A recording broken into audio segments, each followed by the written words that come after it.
Friends வணக்கம். இன்றைக்கி நான் பார்க்கக்கூடியது பார்த்துக்கிட்டிங்கன்னா சாய்ஸ் 600 வாட்ஸ் ஆம்பிளிஃபையரை பற்றி தான் பார்க்க போகிறோம்.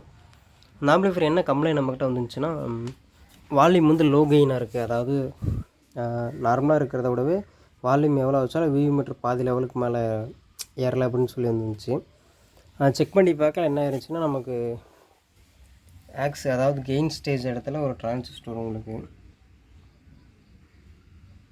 அதான் தெரியும்னு நினைக்கிறேன். இந்த டிரான்சிஸ்டர் ஆல்ரெடி சேஞ்ச் பண்ணியிருந்தாங்க.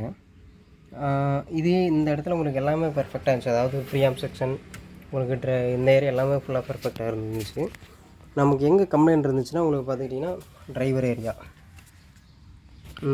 டிரைவரில் உங்களை எக்ஸாக்டாக காட்டணும்னா அந்த Q406ன்னு வருது பார்த்தீங்களா, இந்த ஏரியா டிரான்சிஸ்டர் கம்ப்ளைண்ட். ஆல்ரெடி முன்னாடி ஒரு ஆம்பில் நான் சொல்லியிருப்பேன். அதில் வந்து டோட்டலாக வால்யூமே வந்திருக்காது. இதில் பார்த்திங்கன்னா மைல்டாக சவுண்டு ஒரு லோவாக வருது, ஆனால் ஆடியோ ஸ்ட்ரென்த் ஆகலன்னு சொல்லி வந்துச்சு. இந்த டிரான்சிஸ்டர் சேஞ்ச் பண்ணதுனால உங்களுக்கு தெரியும் நினைக்கிறேன். இந்த டிரான்சிஸ்டர் நம்பர் பார்த்திங்கன்னா உங்களுக்கு 1815. டிரான்சிஸ்டர் சேஞ்ச் பண்ணோடனே நமக்கு ஆம்ப் ரெடி ஆயிடுச்சு.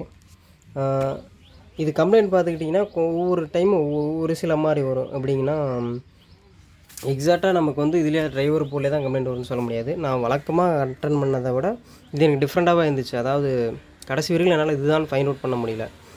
ஃப்ரீ ஆம்ப் செக்ஷன்லேருந்து எல்லா டிரான்சிஸ்டருக்கான வேல்யூ எல்லாமே A to Z செக் பண்ணி பார்த்துக்கிட்டே வந்துட்டு இருந்தேன். கிட்டத்தட்ட சொல்லப்போனால் ஒரு 1/4 மணி நேரத்தில் முடிய வேண்டிய வேலை தான் அது. ஆனாலுமே பார்த்துக்கிட்டிங்கன்னா அந்த டிரான்சிஸ்டரோட வேல்யூ பர்ஃபெக்டாக தான் காட்டுனுச்சு. எப்படி சொல்கிறேன்னா, இப்போ பார்த்திங்கன்னா டிரான்சிஸ்டர் 3 பின்னுக்கு உங்களுக்கு வந்து 3 பின் இருக்கும். இதில் வந்து இந்த 2 பின்னு, இந்த எண்டு பின்னு, அதாவது இந்த 2 பின்னுக்கான வேல்யூ பார்த்துக்கிட்டிங்கன்னா பர்ஃபெக்டாக காட்டுது. இந்த எண்டு டு இந்த பின்னுக்கு பார்த்துக்கிட்டிங்கன்னா வேல்யூ வந்து காட்டலை. அதாவது ஒரு பின் சைடு பார்த்திங்கன்னா உங்களுக்கு கான்டாக்ட், அதாவது டிரான்சிஸ்டர் அந்த சைடு வீக்காக இருக்குது. நான் என்ன நினச்சிட்டு, எப்போவுமே பார்த்திங்கன்னா இந்த 2 பின்னு வந்து கரெக்டாக இருந்தாவே உங்களுக்கு டிரான்சிஸ்டர் வேலை செய்யும். அதாவது மேக்ஸிமம் 99% பார்த்திங்கன்னா வேலை செய்யும். ஏதாவது 1-2 டிரான்சிஸ்டர் பார்த்திங்கன்னா end to end pin contact இல்லைனாலுமே வேலை செய்யாது. இந்த மாதிரி கம்ப்ளைண்ட் இது. செக் பண்ணி பார்க்கல. எனக்கு அதாவது சொல்லப்போனால் குழப்பம், என்னப்பா இது இவ்வளோ நேரம் செக் பண்ணுறோம் ரெடி ஆகலை அப்படின்னு. அப்புறம் ஃபைண்ட் அவுட் பண்ணக்கல கடைசியாக எல்லாம் A to Z செக் பண்ணிட்டேன். கடைசியாக பார்க்கல இந்த டிரான்சிஸ்டர் மட்டும் தான் டவுட்டாக இருந்துச்சு. செக் பண்ணக்கல ரெடி ஆயிடுச்சு. உங்களுக்கு பார்த்திங்கன்னா ஆடியோ சும்மா ஒரு ரஃபாக ப்ளே பண்ணி காட்டுறேன் பாருங்கள்.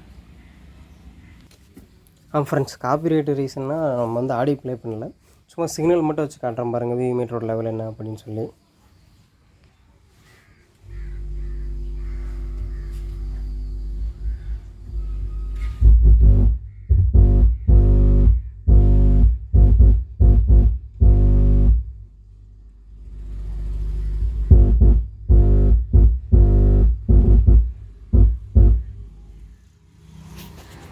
அவ்வளோதான் ஃப்ரெண்ட்ஸ்.